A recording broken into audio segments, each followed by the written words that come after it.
Salam, salam kasih damai dan sejahtera. Tuhan memberkati, menyertai dan melindungi. Materi kita pada kesempatan ini adalah Yesus Kristus Penyelamat.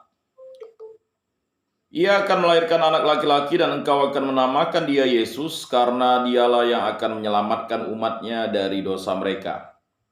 Injil Matius bab 1 ayat 21. Sesuai berita para malaikat kepada para gembala Betlehem, hari ini telah lahir bagimu juru selamat, yaitu Kristus Tuhan di kota Daud. Injil Lukas bab 2 ayat 11. Bapak-bapak, saudara-saudara yang terkasih dalam Yesus Kristus, berbicara tentang sang juru selamat, berarti ada lawannya sang pendusta. Jadi ada pilihan dalam hidup kita itu, mau diselamatkan atau tidak diselamatkan. Sabda Allah telah menjadi daging, artinya Allah menyatakan diri bagi kita dalam manusia Yahudi dari Nazaret itu, Yesus. Allah adalah cita kasih telah nyata bagi kita, bahwa Allah telah mengutuskan kepada dunia putranya yang tunggal, menjadi korban perdamaian untuk dosa-dosa kita. Bapak-bapak, saudara-saudara yang terkasih dalam Yesus Kristus, ya, Allah adalah cita kasih telah nyata bagi kita. Yesus menjadi Immanuel, Allah beserta kita. Bukan saja supaya Allah dalam diri Yesus dekat kepada kita sebagai itu saja, melainkan untuk menyelamatkan kita dari dosa. Manusia selalu berusaha untuk menyelamatkan diri dari penderitaan akibat dosa. Yesus menyelamatkan kita daripada pokoknya, yaitu dosa. Jadi kita tahu bahwa perbuatan jahat yang kita lakukan itu ada pokoknya, yaitu dosa. Dan dalam penyelamatan itu dijadikannya umat kita ciptaan baru. Jadi rahmat baptisan yang kita peroleh adalah menjadikan kita putra-putri Allah karena Yesus Kristus. Menjadi kenisa Roh Kudus, menjadi murid-murid Kristus, dan menjadi ciptaan baru. Jadi seharusnya kita bukan ciptaan lama lagi, tetapi ciptaan baru. Dan kita memperoleh karunia keselamatan karena Yesus Kristus. Yesus menyelamatkan kita dari dosa. Dosa itu menurut definisi tak taat kepada kehendak Allah, yang dalam kehendaknya itu hanya merencanakan bahagia kita. Jadi Allah itu yang merencanakan kebahagiaan kita. Sekarang kita berada di tempat ini karena kita tidak mau ikut rencana Allah. Nah, dengan tegas dikatakan seperti itu. Karena ia sabda Allah pribadi, pernyataan Allah secara pribadi, maka seluruh pribadinya menyatakan Allah dan kehendaknya. Barang siapa telah melihat aku, ia telah melihat Bapa. Injil Yohanes bab 14. Ayat 9. Barang siapa telah melihat aku, ia telah melihat Bapa. Jadi bagi orang Kristen, melihat Bapa itulah melihat Yesus. Melihat Yesus itulah melihat Bapa. Jadi kalau kita sudah diperlihatkan wajah Bapa dan Bapa itu sendiri menjadi manusia, mengapa kita tidak percaya? Karena ada sang pendusta. Karena ada dunia ini. Karena ada hawa nafsu kita.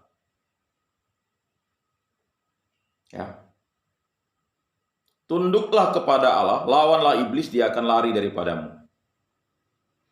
Mau kita didoakan, mau kita dilepaskan, mau kita dibebaskan dari hal-hal, kalau kita tidak tunduk kepada Allah dan tidak melawan iblis, iblis itu tidak akan lari daripada kita. Bacaan hari ini kan luar biasa. Tentang istrinya Tobia, menantunya Tobit. Ada 7 orang yang mengawininya. Tetapi 7 orang itu mati semua. Karena ada setan yang bernama Arkelus. Tetapi karena setan itu diusir oleh kehendak Allah melalui perantaraan malaikat Rafael, dan memakai Tobia anaknya, akhirnya ya Sarah ya yang merupakan menantu dari Tobia ini bisa akhirnya ya menjadi istri yang suaminya tidak akan mati lagi karena setan itu. Karena setan itu dibebaskan. Begitu juga dengan bacaan Injil hari ini.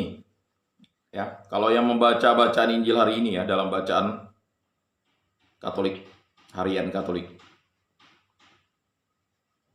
Ya. Bagaimana Yesus mengatakan bahwa kamu sesat. Ya. Mengapa Yesus mengatakan orang itu sesat yang berdialog dengan Yesus? Ya, karena yang pertama, ya, dia mengatakan ya tidak ada kehidupan setelah kematian.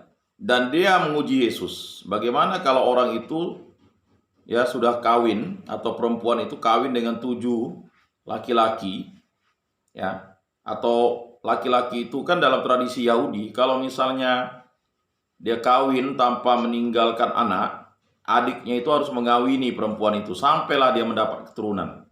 Tetapi kok mati? Ini linier ceritanya dengan apa yang disampaikan oleh ya kitab Tobit mengenai Sarah menantunya. Lalu Yesus jelaskan ya, bahwa kamu sesat. Ya. Orang tidak kawin dan mengawini ya, setelah dia berada dalam kehidupan kekal. Nah, itu merupakan pernyataan Yesus yang luar biasa untuk menyampaikan bahwa kehidupan baru kita setelah kita nanti yang meninggalkan tubuh yang panah ini tidak kawin dan mengawini. Itu harus dipahami. Nah, Bapak saudara-saudara yang terkasih dalam Yesus Kristus, kita harus tahu bahwa Yesus menyelamatkan kita dari dosa. Dosa itu menurut definisi tak taat kepada kehendak Allah, yang dalam kehendaknya itu hanya merencanakan ya kan, bahagia kita. Jadi Allah itu hanya merencanakan bahagia kita. Bahwa dosa itu telah menjadi penindas dan tirani ya. Dan itu akan membelenggu kita. Yesus menentang dosa itu dengan hidupnya, perbuatannya dan pikirannya yang sesuai dengan kehendak Allah. Karena ia sabda Allah pribadi. Pernyataan Allah secara pribadi, maka seluruh pribadinya menyatakan Allah dan kehendaknya. Barang siapa telah melihat aku, ia telah melihat Bapa. Injil Yohanes bab 14 ayat 9.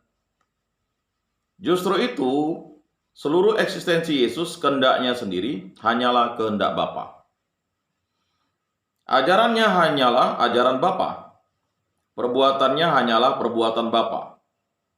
Demikian lengkap pernyataan Allah dalam diri Yesus sehingga sabdanya, sekiranya kamu mengenal aku, pasti kamu juga mengenal Bapakku. Sekarang ini kamu mengenal dia.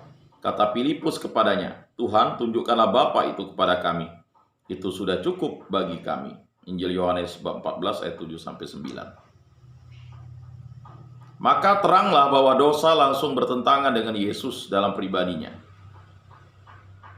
Perbuatannya, pikirannya, dan kehendaknya. Dalam seluruh eksistensinya, Yesus adalah penyelamat dari dosa.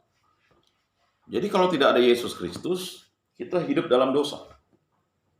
Anak domba Allah yang menghapus dosa dunia, kasihanilah kami. Anak domba Allah yang menghapus dosa dunia, kasihanilah kami. Anak domba Allah yang menghapus dosa dunia, berilah kami damai. Jadi Bapak-bapak, saudara-saudara yang terkasih dalam Yesus Kristus, ketika kita misa, itu kan kita memohon rahmat ampun. Maka dalam tata perayaan liturgi ya atau misa Katolik itu, ibadat Katolik itu kan terdiri atas ibadat sabda dan ibadat ekaristi. Nah, sebelum masuk ke ibadat sabda itu kita menyadari dosa kita. Saya berdosa, saya sungguh berdosa. Setelah itu kita mohon rahmat pengasihan dari Allah untuk mengasihani kita. Tuhan kasihanilah kami, Tuhan kasihanilah kami, Kristus kasihanilah kami. Mengapa kita hidup dalam kegelisahan? Karena kita tidak mau menerima rahmat belas kasih Allah kepada kita. Dan mengapa kita selalu hidup dalam ketertindasan dosa? Kita minta dilepaskan dari belenggu iblis, tetapi kita lupa bahwa kita sudah dibebaskan dari belenggu iblis. Iblis itu hanya mempengaruhi pikiran kita. Karena kita adalah milik Kristus.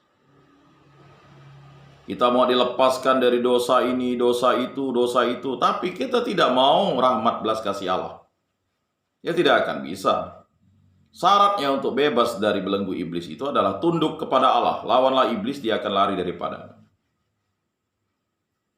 Ya, ketika kita mungkin didoakan, dibebaskan dari hal-hal tertentu, paling sebentar aja.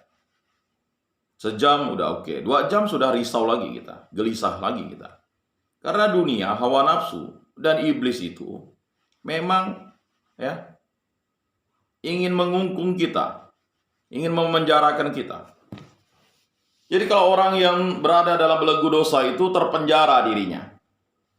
Apalagi kalau dosa perzinahan, dosa pembunuhan, dosa menghujat Roh Kudus. Kalau dia tidak menyadari itu dan tidak mohon ampun kepada Allah dan tidak minta belas kasihan Allah dan tidak mau mengakui dosanya dan dia tidak minta penghapusan dosa dari Allah, dia akan terus dicecar oleh dosanya sampai seumur hidupnya di dunia. Nah, ini harus dipahami oleh kita. Kita masuk ke dalam topik yang dalam ya. Tidak banyak orang mau mendengar ini. Orangnya kan maunya setelah dia minta pertobatan, lalu dosanya dihapuskan, lalu dia merasa bebas, lalu tetap dia membelenggu dirinya dalam penjara itu, penjara dosa itu dengan begini. Dengan dia tidak mau mengampuni orang. Jadi mengampuni itu adalah sesuatu syarat. Syarat mutlak dosa kita dihapuskan. Dan penghapusan dosa itu dalam gereja Katolik itu harus melalui sarana sakramen tobat. Karena Allah Bapa yang menghapuskan dosa itu. Bukan manusia yang menghapus dosa itu. Jangan salah. Jadi harus dipahami konsepnya itu. Di mana Yesus bertemu dengan dosa, mulailah ia bertindak melawan dosa itu. Jadi, saudara-saudara yang terkasih dalam Yesus Kristus, kita tahu iblis itu berteriak-teriak ketika berjumpa dengan Yesus. Yesus anak Daud. Ya kan? Aku tahu engkau yang kudus dari Allah, katanya. Sebenarnya, iblis ini ingin mengatakan bahwa mereka sudah tersiksa karena dosanya. Di mana orang membuka hati baginya, diampuninya dosa. Dan ampun dosa bagi Allah berarti menghapus dosa. Kalau Yohanes sudah di bab pertama Injilnya mengutip perkataan Yohanes Pemandi tentang domba Allah, maka Injil Markus dalam bab kedua menulis tentang orang lumpuh yang dibawa orang kepadanya. Ketika tampak olehnya iman mereka itu, sabdanya kepada orang lumpuh, dosamu telah diampuni.